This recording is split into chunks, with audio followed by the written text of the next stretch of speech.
Hello and good morning to all students. 9th class के अंदर maths के अंदर हमारा चैप्टर चल रहा है लाइंस एंड एंगल वाला 6 वाला चैप्टर। इसके अंदर हमने इंट्रोडक्शन का पार्ट कवर किया था एंड आगे चलते हैं। इंट्रोडक्शन के पार्ट के बाद हमने एक और लेक्चर लिया जिसके अंदर हमने एग्जांपल्स किए हैं। अब हम बात करते हैं एक्सरसाइज की। सो एक्सरसाइज हेडिंग डाल लीजिए, एक्सरसाइज 6.1। चलिए, बहुत आसान क्वेश्चन है, ज्यादा कुछ टफ नहीं है। मेथड समझ ले एक बार आप, फिर आपको कोई दिक्कत नहीं होगी। चलिए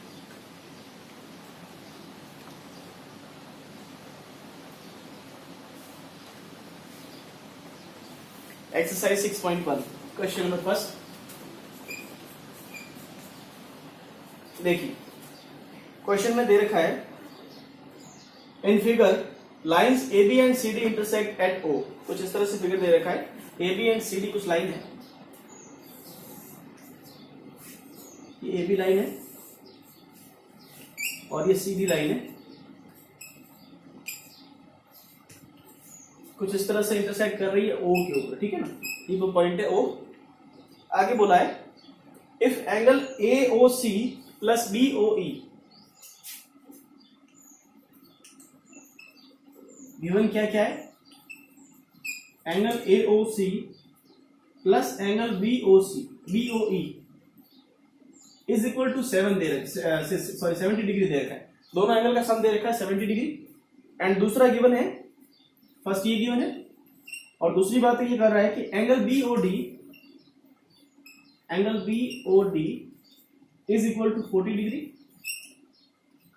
आपको पूछा गया है कि find angle B O E, ये तो गिवन है हमको। और फाइंड क्या करना है, फाइंड करना है एंगल बी ओ ई। एक तो हमको B O E angle find करना है और दूसरा हमको फाइंड करना है रिफ्लेक्स बोला, हाँ रिफ्लेक्स ऑफ एंगल सी ओ ई। दो चीजें हमको दे रखी है और दो हमको फाइंड करनी है। क्वेश्चन इस तरह से दे रखा है कि एक डायग्राम है और इसमें एक और भी लाइन दे रखी है आपको, दो लाइन, एक लाइन एक और दे रखी है इस तरह से ई लाइन यहाँ पे भी दे रखी है, ठीक है ना। ई वाली लाइन है। आपको बोला गया है कि दो एंगल का सम दे रखा है पहले तो कुछ इस तरह से, और बीओडी एंगल आपको 40 दे रखा है और आपको पूछा गया है कि बीओई एंगल निकालना है और रिफ्लेक्ट एंगल ऑफ सीओई निकालना है, ठीक है ना। तो मैं हमेशा आपको कंफ्यूजन से बचने के लिए कहता हूं कि आप इस तरह से एंगल लिखे तो भी करेक्ट है, कोई दिक्कत नहीं। लेकिन अगर आपको क्वेश्चन लेंदी लगता है, क्वेश्चन लेंदी लगे आपको और इस तरह से लगे सर बीओसी और डीओसी ये समझ में नहीं आता, तो मैं आपको कहता हूं कि आप क्वेश्चन का डायग्राम बनाएं। उसके बाद क्वेश्चन के अंदर आप मेंशन कर ले, भाई मैं मेरा सिंपल तरीका आप समझिए। मैं इस तरह से कहता हूं आप क्वेश्चन के अंदर मेंशन कर ले कि आपको क्या क्या गिवन है, उसको 1 2 3 4 मान ले। क्वेश्चन चीज आपको देखने में आसानी होगी और क्वेश्चन फटाफट हो जाएगा, ठीक है ना। उसमें कोई दिक्कत की बात नहीं कि नाम लिखना जरूरी है, जब लास्ट में आंसर आएगा नाम लिख लेंगे, ठीक है। ये समझे आप। तो पहला आपको क्या दे रखा है, एंगल ए ओ सी, मैं इसको एंगल 1 मान लेता हूं, कोई तकलीफ। दूसरा दे रखा है बी ओ ई, ये रहा, ठीक है ना। ये आपको एंगल सेकंड मान लेते हैं बेटा, सही बात। आगे बोला गया है या फिर इसको थर्ड वाला एंगल मान लेते हैं, सीक्वेंस से चलना है तो इसको सेकंड वाला एंगल मान लेते हैं, इसको एंगल 4 मान लेते हैं और इसको एंगल 5 मान लेते हैं। बोलिए बेटा कोई दिक्कत। सब एंगल को हमने नाम दे दिया, क्लॉकवाइज नाम दे दिया, हालांकि एंटी क्लॉकवाइज नाम देना चाहिए हमें हमेशा, लेकिन क्लॉकवाइज दे दिया, ठीक है ना। तो एंगल 1 ये रहा, एंगल 2 ये रहा, एंगल 3, एंगल 4, एंगल 5, कोई नाम नहीं, बीओसी वगैरह कुछ नहीं, ठीक है। अब आपको बोला है कि एंगल 1, आपको क्या बोला, एंगल एओसी मतलब एंगल 1 प्लस एंगल 2, एंगल 3, इन दोनों का सम आपको दे रखा है 70। और दूसरा बोला बीओडी मतलब एंगल 4 आपको दे रखा है 40 डिग्री। तो जो दे रखा है वो तो लिख लिया बेटा। तो ये एंगल आपको दे रखा है 40 डिग्री और फर्स्ट और थर्ड का आपको सम दे रखा है, ठीक है ना। चलिए, और आपको पूछा गया एंगल बीओई। अब देखिए बीओई पूछा है ना, मतलब आपको पहला एंगल कौन सा पूछा है, बीओई। तो एंगल थर्ड वाला आपको फाइंड करना है। फर्स्ट और थर्ड का सम दे रखा है, एंगल फोर्थ दे रखा है और आपको पूछा है कि बी वाला एंगल पहले तो निकाली और फिर रिफ्लेक्ट वाले की बात करते हैं। चलिए इतना नोट कर ले। अब देखिए आपको क्या गिवन है, इन दोनों का सम गिवन है। एंड अब देखिए पहली बात तो करते हैं कि ऑन लाइन ए बी, अब एक लाइन के ऊपर बनने वाले एंगल का सम कितना होता है, 180, ठीक है ना। एक लाइन के एक साइड बनने वाले एंगल का सम कितना होता है, 180। तो ए बी वाली लाइन के ऊपर एक साइड के अंदर एंगल जो बन रहे हैं उनका सम कितना होगा, 180। तो एक साइड के अंदर एंगल कितने आप देखिए, 3 एंगल है। पहला एंगल तो एंगल 1, दूसरा एंगल 2 और तीसरा एंगल 3। सही बात है बेटा। तो 1 2 3 मतलब angle 1 plus angle 2 plus angle 3 is equal to कितना दे रखा है 180। बोलो समस्या नहीं कोई? ये चमत्कार जहां किया मैंने कल बोला था आपको, पीछे लिखा करें। यही चीज है, आपको नंबर चाहिए बेटा एग्जाम के अंदर, तो ये चीज लिखा करें, वरना कुछ नंबर नहीं मिलता। क्यों है? अब ये कैसे हुआ? क्योंकि एक लाइन के एक साइड बनने वाले जो लीनियर एंगल होते हैं उनका सम 180 होता है, तो आप लिख सकते हैं लीनियर पेयर ऑफ एंगल्स। ठीक है ना? जानते हैं? दूसरी जानते हो पीछे लिख ले। ठीक है ना? चलिए, अब आपको क्वेश्चन के अंदर आपको गिवन है, ये मैं क्वेश्चन के अंदर बात करूं ना, तो आपको 1+3 लिखा है। ठीक है ना? आपको दिख रहा है ध्यान से, ये एंगल 1 है और ये एंगल 3 है, AOC और BOE, तो ये एंगल 1 और 3 है। अब क्वेश्चन के अंदर आपको ऐसा बोला है कि 1 और 3 का सम जो है वो 70 दे रखा है, तो 1+3 यहाँ पे लिखा हुआ है ना, इसको मैं अरेंज कर लेता हूं चलो आपके लिए। एंगल 1 को पहले लिख लिया, 3 को पहले लिख लिया और एंगल 2 को बाद में लिख लिया। ये 180 दे रखा है। ठीक है बेटा, अरेंज किया और कुछ नहीं किया। अब देखिए, अब 1+3 का सम हमको क्वेश्चन में गिवन है, और वो कितना गिवन है 70 डिग्री, तो इन दोनों की जगह मैं 70 डिग्री लिख सकता हूं। इन दोनों की जगह कितना लिख लिया 70 डिग्री, और एंगल 2 इज इक्वल टू 180। अब एक इक्वेशन है, एक अननोन है, तो एंगल 2 यहां से कितना हो जाएगा 70 डिग्री को इधर भेज देंगे तो माइनस हो जाएगा, तो एंगल 2 कितना आ जाएगा 180 माइनस 70 बोले तो 110। तो आपका एंगल वाला 2 सीधा लिख लो बेटा, एंगल 2 कितना आ जाएगा 110 डिग्री। ठीक है ना? मतलब ये एंगल जो बीच वाला है वो कितना आ रहा है 110 डिग्री। ठीक है, नोट कर ले फटाफट, मैं डायग्राम फिर से ड्रॉ करूंगा, फटाफट से ड्रॉ कर ले।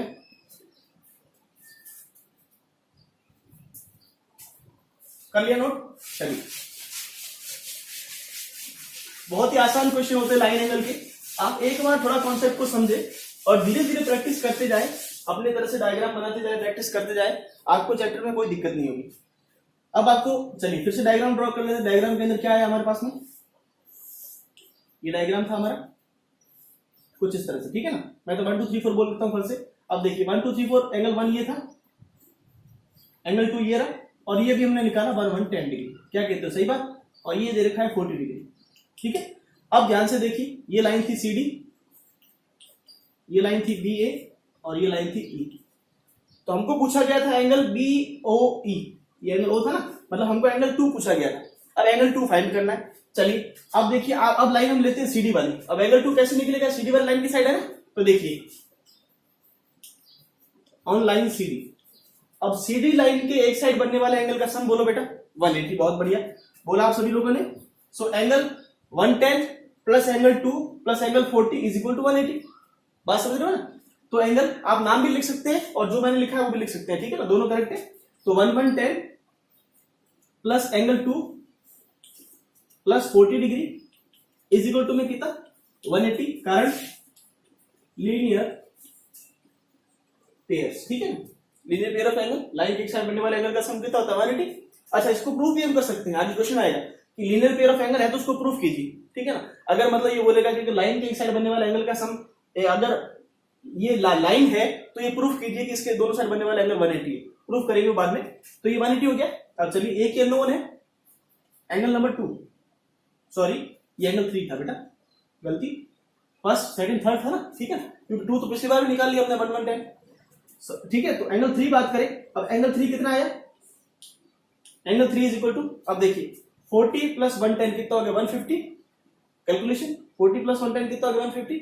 150 को उधर भेज दे तो माइनस हो जाएगा, तो 180 माइनस 150। जरा दिक्कत तो नहीं हुई, इतना स्टेप सही। 150 को इधर भेज दिया, 180 में से माइनस कर लिया, तो एंगल 3 कितना आ गया 180 माइनस 150 बोले तो 30 डिग्री। चलिए, हमारे पास में सेकंड आंसर भी आ गया।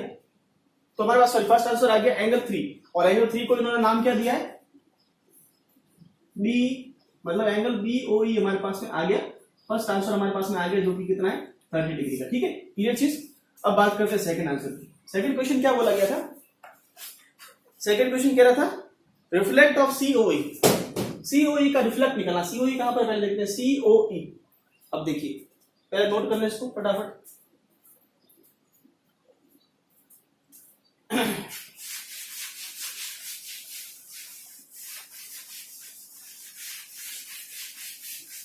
COE का रिफ्लेक्ट तो वैसे ही आ गया बेटा, कोई ज्यादा है ही नहीं इसमें। देखिए, ये जो एंगल दिख रहा है आपको COE, मतलब 110 वाला जो एंगल है ना, उसका आपको रिफ्लेक्स पूछा है। अब रिफ्लेक्स क्या होता है, मैंने आपको समझाया। जैसे आपको ये एंगल है, जैसे ये कोई एंगल है, ठीक है ना। अब ये एंगल सपोज 1 है, आपको पूछे कि सपोज ABC मान लेते हैं, ये एंगल है AOB। इस एंगल का आपको रिफ्लेक्स एंगल पूछे, मतलब कि इस वाले एंगल को छोड़ के पीछे जो बचा है ना, उसको क्या बोलते हैं? Reflex angle. मतलब कि 360 माइनस एंगल 1, उसको क्या बोलेंगे भाई? ये सपोज 30 डिग्री का एंगल है, ठीक है ना, तो ये रिफ्लेक्स एंगल पीछे कितना बचेगा? 360 माइनस 30 कितना हो जाएगा? 330। तो रिफ्लेक्स एंगल क्या आ गया? इस AOB का रिफ्लेक्स एंगल कितना आ जाएगा? 330। समझ गए ना? तो आपको रिफ्लेक्स एंगल पूछा है COE का, मतलब ये जो सेकंड वाला एंगल था ना, इसका आपको रिफ्लेक्स एंगल पूछा है। तो इसका रिफ्लेक्स एंगल क्या होगा? ध्यान से देखना बेटा, ये पूरा वाला यहां से लेके यहां तक का, ठीक है, नोट कर लिया? ये पूरा एंगल इस COE का रिफ्लेक्स एंगल है कि नहीं? अब ये है कितना, देखिए आप खुद निकाल लेंगे, अभी कोई कैलकुलेशन करने की जरूरत नहीं बेटा। देखो सीधी अक्ल लगती है ना भाई। ये पूरा एंगल, एक पॉइंट पे बनने वाले सारे एंगल का सम कितना होता है? 360। अब अगर ये वाला एक एंगल 110 है, तो ये पीछे बचा एंगल कितना होगा? सो एंगल CO रिफ्लेक्स, पहले लिख लेते हैं, reflex COE is equal to कितना हो जाएगा? 360 माइनस 110। ये पूरा 360 होता है, 360 में से 110 जाएगा तो पीछे वाला बचेगा कि नहीं बचेगा? तो ये एंगल कितना हो जाएगा? 360 माइनस 110। बात समझ में आ गई आपको? पक्की नोट कर ले इसको। ये कितना आ जाएगा आपका? 250, ठीक है ना? 10 और कोई दिक्कत नहीं। तो 250 डिग्री का आपका एंगल आ गया CO। सेकंड वाला पार्ट भी हो गया हमारा, नोट कर लीजिए। बात समझ में आ गई आपको? किसी भी एंगल का रिफ्लेक्स पूछे, मतलब कि उसके पीछे वाला एंगल, जो रिमेनिंग एंगल है ना, 360 में से माइनस कर लो। नोट कर लीजिए इसको।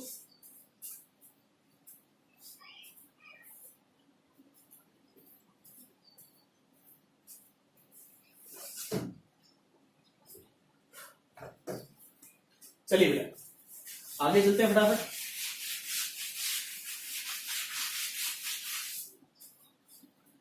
आगे चलते हैं क्वेश्चन नंबर सेकंड।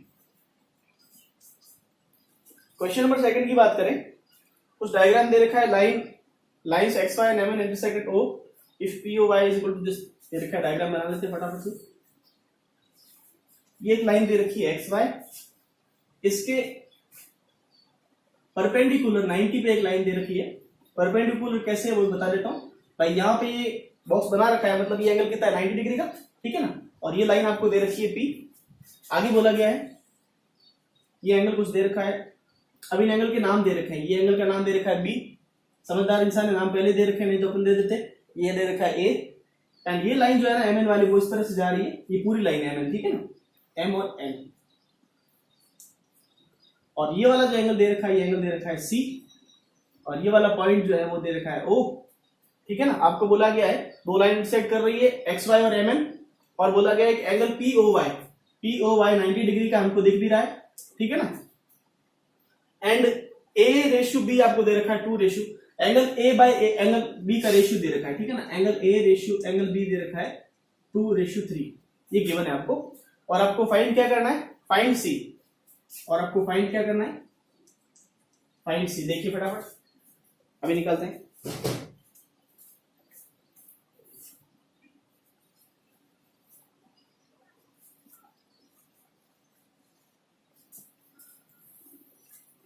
चलिए एंगल C आपको पूछा गया, दो एंगल का रेशियो दे रखा है, एक एंगल को गिवन है, एंगल C आपको पूछा है। चलिए निकालते हैं। देखिए पहली चीज आपको सिंपल सी दिख रही हो ना, वो ये कि आप देखिए ये एक लाइन है XY। इस XY लाइन के एक साइड बनने वाला एंगल का सम कितना होगा? 180। अब XY लाइन है और उसके ऊपर एक परपेंडिकुलर लाइन है, और हम जानते हैं बेटा कि एक लाइन के एक साइड बनने वाले एंगल का सम 180 होता है। उसमें से एक तो ये भी 90 होगा, ये भी 90 होगा कि नहीं? पहली बात आपको समझ में आती है, ठीक है ना? ये भी 90 होगा, ये भी 90 होगा। इट मींस मैं कहना ये चाहता हूं कि angle A plus angle B का सम कितना होगा? 90 डिग्री। हाफ नहीं होगा, ऐसे नहीं करो 90 का आधा कर दिया सर 45 नहीं कह रहा हूं। A प्लस B का सम जो है वो कितना होगा? 90 डिग्री। समझ में आती चीज नहीं? और करते हैं आगे, देखिए। अब दूसरी बात हमने कल एक पहला एग्जांपल किया था, तब मैंने आपको चीज समझाई थी कि जब भी मैथ्स के अंदर आपको रेशियो वाले क्वेश्चन दे रखे हो किसी भी चैप्टर के अंदर, सबसे पहले हम क्या मानते हैं? Common ratio. तो हम मान लेते हैं कि let common ratio is equal to x, ठीक है ना? अब कॉमन रेशियो x का मतलब क्या? कहने का मतलब ये है कि भाई a by b is equal to, मैंने लिखा 2x by 3x। Common ratio it means कि दोनों से मल्टीप्लाई करूंगा। तो कोई फर्क नहीं पड़ेगा, ठीक है ना। x से x फिर से कट जाएगा, फिर से आपको a बाई b का रेशियो क्या मिलेगा 2:3, ठीक है ना। तो यहां से हमको मिलेगी क्या सर, हमको ये मिलेगा बेटा कि a बराबर क्या मिलेगा 2x और b की वैल्यू हमको क्या मिलेगी 3x। यहां से हमको वैल्यू मिली, वो रेशियो था, आप रेशियो से वैल्यू नहीं ऐसे नहीं कह सकते आप a इज इक्वल टू 2 है सर और b इज इक्वल टू 3 है, 3 इंटू समथिंग है और b इंटू समथिंग है, वो समथिंग क्या x, ठीक है। नोट कीजिए इसको, फिर वहां करते हैं उस साइड में। चलिए ये नोट कर लिया। अब देखिए, अब बात करते हैं, अब ये वाली लाइन है एक्स वाई लाइन के एक साइड बनने वाले एंगल का सम कितना होता है 180। So on line x y, अब एक्स वाई लाइन के एक साइड बनने वाले एंगल का सम कितना 180। तो देखिए मतलब angle B plus angle A plus angle 90 is equal to 180, कोई तकलीफ नहीं। So angle A plus angle B plus angle 90 is equal to कितना बेटा 180। बोलो सही लिखा है, 90 को इधर भेज दे। So A plus B is equal to 90, 180 minus 90 सीधा लिख दो बेटा, 90 इधर जाएगा माइनस हो जाएगा, तो ये कितना हो जाएगा 90 डिग्री, कोई तकलीफ नहीं। 90 को इधर भेजा 90 माइनस हो गया, ठीक है। A plus B is equal to 90 आ गया, वो मैंने पहले भी बोला है, हमने अभी बोला है ना ए प्लस बी का सम 90 होगा।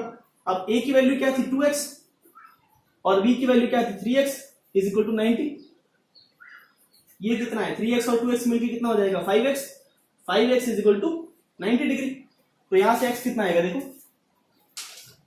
यहां से x आएगा 5x, तो x की वैल्यू क्या आएगी, 5 को डिवाइड कर दूंगा तो x की वैल्यू कितनी आ जाएगी 90/5, तो x की वैल्यू आपकी आ जाएगी 18 डिग्री नहीं सॉरी 18, कोई डिग्री नहीं है, ठीक है ना, ओनली 18। इसकी कोई जो कॉमन रेशियो होता है उसकी कभी भी कोई यूनिट नहीं होती। पहली बात तो रेशियो की यूनिट नहीं होती है और दूसरी बात कॉमन रेशियो की भी कभी कोई यूनिट नहीं होती, मत लिख देना मीटर, ठीक है ना, या फिर डिग्री, ये ओनली 18 लिख लिया, 18 आ गया। अब x की वैल्यू जो कॉमन रेशियो हमने लेट किया था उसकी वैल्यू क्या आ गई 18 आ गई, ठीक है। अब हमारे पास हमको क्या बोला है, अब अगर कॉमन रेशियो अगर ये आ गया 18 आ गया तो हम a और b निकाल ले, पहले फालतू का लफड़ा नहीं करते। देखो तो a की वैल्यू क्या आ जाएगी, सो a क्या आ जाएगा 2 इंटू एक्स, एक्स कितना आया 18, सही बात है, ये कितना आ जाएगा 36 डिग्री। एंड b की बात करें, b कितना आ जाएगा 36, अगर ये है तो वो कितना हो जाएगा 54, कॉमन सेंस है। अगर 36 ये है, दोनों का सम 90 है, तो आप 3 इंटू एक्स करेंगे 3 इंटू 18 करेंगे तो भी यही मिलेगा आपको। तो a और b की वैल्यू आ गई हमारे पास में, लेकिन हमको तो a भी नहीं चाहिए सर, हमको तो c चाहिए। तो देखो c कैसे निकालेंगे बेटा, c कैसे निकालेंगे, यहां तक नोट करो,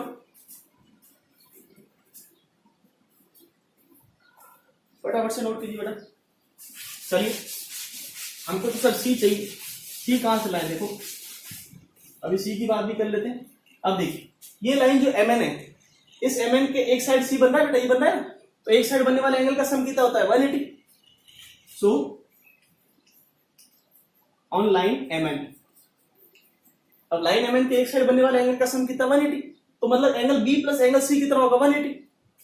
सो वो पीछे लिख लेना लीनियर एंगल वाला, ठीक है ना, शायद मैं पिछली बार स्किप कर दिया, लिख लेना यहाँ पर लीनियर एंगल, लीनियर पेयर लिख लेना भले, ठीक है ना, लीनियर पेयर्स हमेशा लिख लेना बेटा, ये चीज नहीं लिखोगे नहीं चलेगा, बिल्कुल भी नहीं चलेगा, तुम सीधा सीधा ये रवाना कर दोगे गाड़ी को, नहीं चलेगा, ठीक है ना, ये सारा कुछ लिखना जरूरी, ये मेन इंपॉर्टेंट चीज है, ध्यान रखिए इसका, ठीक है। अब बी वाला एंगल हमने अभी निकाल लिया, कितना है 54, तो बी वाले की value 54 plus C is equal to 180, आसान।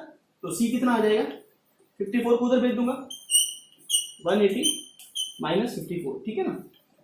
तो बी वाला एंगल आपका कितना आ जाएगा 36 प्लस 90 करेंगे 126 डिग्री। बोलो कोई तकलीफ, नोट कर लीजिए, आगे बढ़ते हैं बेटा।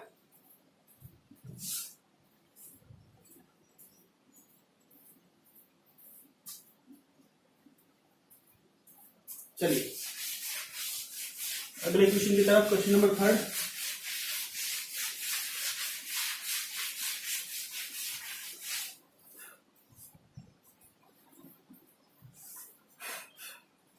क्वेश्चन नंबर 3, क्वेश्चन नंबर 3 में क्या कह रहा है, देखो क्वेश्चन नंबर 3 में इस तरह से कह रहा है कि ट्राइंगल कुछ बना रखा है इस तरह से, और P Q R is equal to P R Q, then prove that this.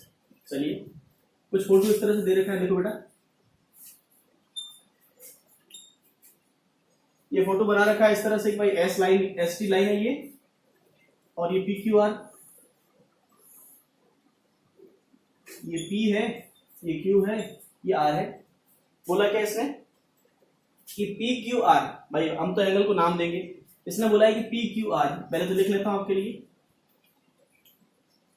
Given क्या क्या है, angle P Q R is equal to में angle P R Q, then prove that क्या बोला है, पी क्यू आर ये वाला angle, अच्छा P Q S and P R, ठीक है। Then prove that angle P Q S is equal to में पी आर टी। नोट कर लीजिए बेटा, जो बातें दे रखी पहले वो लिख लेते, कर लिया बेटा जी नोट। चलिए क्या क्या गिवन है, हम तो 1 2 3 लिखेंगे, कोई ऐसा झमेला नहीं करना बेटा। देखो आपको दे रखा है एंगल पी क्यू आर कौन सा एंगल है, पी क्यू आर ये ना, एंगल 1 नाम दे दिया इसको। दूसरा दे रखा है पी आर क्यू, उसको एंगल 2 नाम दे देते, ठीक है ना, आपकी मर्जी, आपको इसको एंगल 3 नाम दे दे, इसको एंगल 4 नाम दे दे। हमको बोला ये बेटा कि जो इंटीरियर एंगल है, मतलब आप बोले कि 1 इज इक्वल टू 2 है, तो आपको प्रूव करना है कि 3 इज इक्वल टू 4 होगा। पहली बात तो कॉमन सेंस से हमको ये समझ में आती है कि भाई सपोज आप ऐसे मानिए एक लाइन है, ठीक है ना, एक लाइन के ऊपर बनने वाले दो एंगल का सम कितना होता है 180, मतलब एंगल 1 और एंगल 3 जो है उनका सम कितना है 180, पहली बात। दूसरी बात एंगल 2 और एंगल 4 इनका भी सम कितना होगा 180, सही बात। अब अगर 1 और 2 बराबर है तो सीधी सी बात है ना कि भाई 4 और 3 भी बराबर होंगे, नहीं समझ बात आप। सपोज ये 60 डिग्री है, अगर मैं बोलूं कि एंगल 1 60 डिग्री है, रिटर्न ट्रायल इसको करके दिखा दो, फिर प्रूव भी कर देते हैं। सपोज एंगल 1 कितना है 60 डिग्री, ठीक है ना। अब एंगल 1 60 डिग्री है, तो क्वेश्चन वाला बोल रहा है कि 1 इज इक्वल टू 2 है, तो 2 भी कितना होगा 60 डिग्री। अब एंगल 1 60 डिग्री का है और एक लाइन पे बनने वाले एंगल का सम कितना होता है 180, तो ये 60 है तो ये कितना होगा 180 माइनस 60 बोले तो 120, और ये भी कितना होगा 180 माइनस 60 बोले तो 120, नहीं समझ में आ रहा। चलो दिखा लेते, प्रूफ कर लेते। प्रूफ में क्या करना है, लाइन की एक साइड बनने वाला एंगल का सम निकाल देते। चलिए सो एंगल मैं तो लिख रहा हूं सीधा कि भाई ऑन लाइन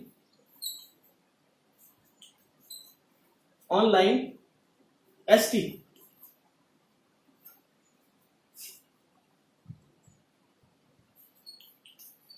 विथ रे कौन सी कंसिडर कर रहे हैं P Q, S R S T line पे पी क्यू रे, ठीक है। अब पी क्यू रे की बात करें, इन दोनों एक लाइन के एक साइड बनने वाला एंगल का सम 180, सो एंगल 1 और ये एंगल कौन सा है लिख लीजिएगा, angle 3 is equal to angle 4 आपको बोला है, ठीक है ना, कंफ्यूज नहीं हो किसी भी तरह से। सो एंगल 1 प्लस एंगल 3 इन दोनों का सम कितना आ रहा है 180, ठीक है। अब इस साइड देखिए, अब मैं क्या करता हूं, एंगल 1 हमको पता है, angle 1 is equal to angle 2 दे रखा है ना, तो हम ऐसा करते हैं एंगल 1 निकाल लेते हैं बेटा। So angle 1 is equal to क्या हो जाएगा, अब 3 को उधर भेज दो, सो क्या जाएगा 180 माइनस एंगल 3, इक्वेशन 1 इसको नाम देते हैं। भाई हमको एंगल 1 पता है ना, पता है मतलब कि angle 1 is equal to angle 2 दे रखा है, तो ये हमने पहली इक्वेशन निकाली, नोट करें फटाफट से।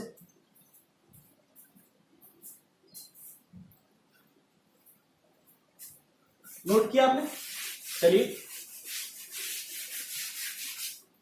सिमिलर चीज क्या करेंगे, ऑनलाइन एस टी वही लगेगा, और रे कौन सी लेंगे, अब पी क्यू पी आर वाली लेंगे, तो इस बार कौन सी रे लेंगे, पी आर वाली रे, ठीक है ना। अब पी आर वाली रे के अंदर क्या करेंगे, ये वाली बात करेंगे। सो एंगल 1 आप पिछली बार लिख लीजिएगा, ठीक है ना, लीनियर पे वाली बात लिख लेना, ठीक है ना, कहीं गलती हो जाए तो आप लिख लिया करो। So angle 2 plus angle 4 is equal to 180 होगा, क्यों, क्योंकि लीनियर पेयर्स। बिल्कुल भी नहीं भूलना इस चीज को, मैं भूल जाऊं लेकिन आप नहीं भूलना बेटा, लिख लीजिएगा, ठीक है। सो अब यहां से एंगल 2 में निकालूं तो एंगल 2 कितना आएगा 180, और एंगल 4 उधर जाएगा, कितना हो जाएगा माइनस एंगल 4, ये इक्वेशन 2 आ गई। अब फर्स्ट वाली इक्वेशन के अंदर आप देखिए एंगल 1 की वैल्यू कितनी आ रही थी 180 माइनस एंगल 3, और इसके अंदर इसकी वैल्यू कितनी आ रही है एंगल 2 की 180 माइनस एंगल 4, ठीक है ना। तो आप देखिए एंगल इक्वेशन 1 और इक्वेशन 2 दोनों इक्वल है, क्योंकि इक्वेशन में गिवन है angle 1 is equal to angle 2 दे रखा है ना हमको इक्वेशन में, तो एंगल 1 और एंगल 2 को इक्वल कर देंगे, तो इक्वेशन 1 और 2 को बराबर कर देंगे, ठीक है ना। नोट कर लीजिए इसको फटाफट से।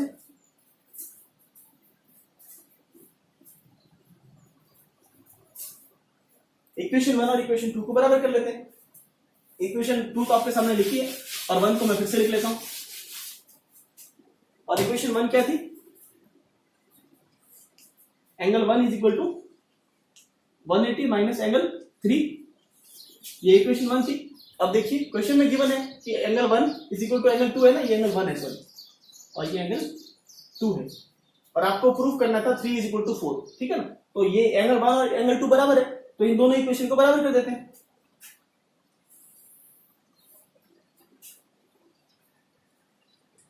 बाय इक्वेशन 1 एंड 2, इक्वेशन 1 और 2 को बराबर कर देंगे तो क्या आ जाएगा देखिए, 180 minus angle 3 is equal to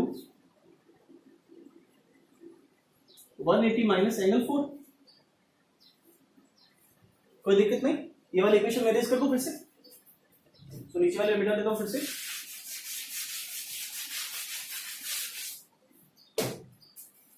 अब देखिए 180 प्लस का, इधर भी 180 प्लस का, तो अगर इक्वल टू के साइन के दोनों साइड एक जैसे होते तो कट हो जाते हैं। अगर आप इसको इधर भी लाएंगे तो भी 180 माइनस 180 हो जाएगा, 0 हो जाएगा, ये दोनों करके अब क्या बचेगा, angle -3 is equal to angle -4। पूरी इक्वेशन को माइनस से मल्टीप्लाई करते हैं, पूरी इक्वेशन को माइनस से मल्टीप्लाई कर देते हैं, माइनस से मल्टीप्लाई किया तो ये माइनस माइनस क्या हो जाएगा प्लस, या फिर दोनों साइड से माइनस आप काट भी सकते हैं। हर तरह के कहने की चीज है, ठीक है ना। कोई टीचर क्या कहता है, कोई हर किसी का अलग तरीका है, आप किसी भी तरह से कर सकते हैं। बेस्ट तरीका ये कि पूरी इक्वेशन को माइनस से मल्टीप्लाई करें, माइनस से माइनस कटता नहीं है, माइनस से माइनस मल्टीप्लाई होता है, ठीक है। So angle 3 is equal to में एंगल 4 आ जाएगा। और क्वेश्चन वाले की अगर अपन इज्जत करें तो उसने क्या बोला है, एंगल 3 को क्या नाम दिया उसने, angle P Q S is equal to में angle P R T. Hence proof, क्या कहते हो, सही लिखा है, नोट कर लीजिए।